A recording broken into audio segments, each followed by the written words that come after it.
पाकिस्तान के आतंकवादी इंडिया में बार बार हमला करते हैं, इंडियंस को बार बार मारते हैं और पूछते हैं कि तुम हिंदू हो या मुस्लिम, उसके बाद ही मारा जाता है। इस बार भी वही हुआ है, लेकिन फिर भी सब कोई बोलते हैं कि आतंकवाद का कोई धर्म नहीं होता।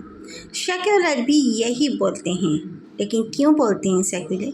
क्योंकि सेक्युलर का कोई अपना ही जात नहीं होता, उनका साथ कोई माता पिता नहीं होता, उनका कोई धर्म नहीं होता, वो कोई इंसान नहीं, इंसान के रूप में कोई जानवर होते हैं।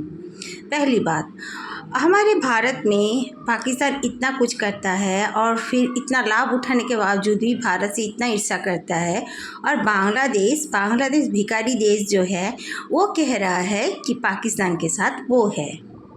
कोई बात नहीं, दोनों भाइयों को ही एक साथ ही भारत देख लेगा, इसमें कोई शक की बात नहीं है, कोई शक की गुंजाइश नहीं है।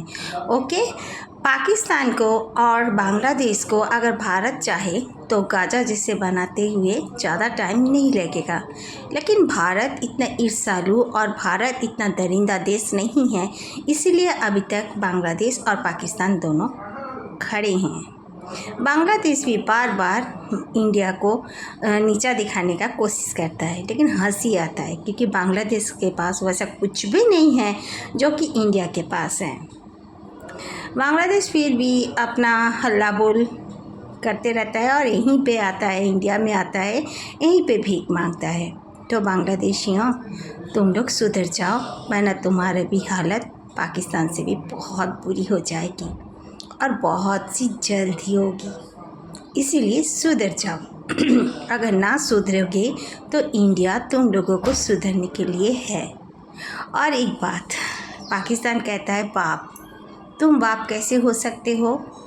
बुद्धू गंवार, भारत से तुम लोगों का जन्म हुआ है, ना कि तुमसे भारत का।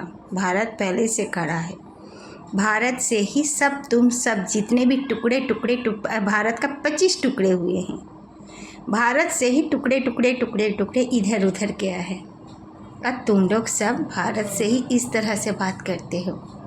भारत से इतना ईर्ष्या क्यों है? भारत से इतना जलन क्यों है? भारत से इतना नाराज़गी क्यों है?